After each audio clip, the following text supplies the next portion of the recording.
আসসালামু আলাইকুম। যারা নতুন জিমে জয়েন করছেন, চিকন থেকে একটু স্বাস্থ্যবান হতে চান, একটা মানুষ একটা ঘন্টায় সাধারণত 60 ক্যালোরির মতন খরচ করে। কিন্তু সে যদি জিম করে, সেক্ষেত্রে তার 150 থেকে 200 ক্যালোরি খরচ হয়। সে যদি 3 ঘন্টা জিম করে, তাহলে তার 600 ক্যালোরির মতন খরচ হচ্ছে।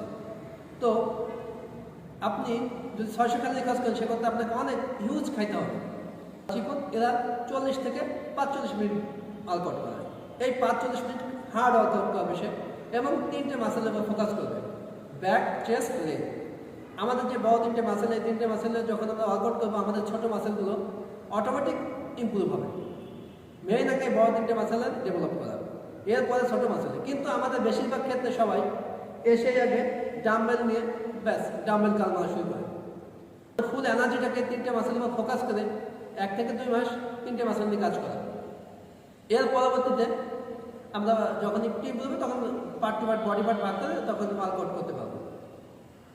আর এরপর জিম শেষে দেখা যায় বন্ধু বান্ধবদের নিয়ে আড্ডা মারতেছে, 2 থেকে 3 ঘন্টা বা বাসায় যাচ্ছে, খাওয়ার কোনো ঠিক নেই। এতে তার বডি আরও মাসেল লস হচ্ছে। তো আমি আসলাম জিম করতে মাসেল ইমপ্রুভের জন্য। যদি আমি লস করি, তো আমার লাভটা কোথায়? এর জন্য জিমের করা শেষ 5 মিনিট রেস্ট এবং 10 মিনিট থেকে 40 মিনিটের ভিতরে ভারী খাবার খেতে হবে। যেমন মাছ, মাংস, ডিম, কলা ইত্যাদি খাবারগুলো, আমরা সুষম পুষ্টি সম্পন্ন খাবারগুলো 10 থেকে 40 মিনিটের ভিতরে খাবেন। এবং আরেকটা ভুল করা যাবে না, কখনো রাতে খালি পেটে ঘুমানো যাবে না। অবশ্যই ঘুমানোর আগে কিছু না কিছু খাবার খেয়ে ঘুমাইতে হবে।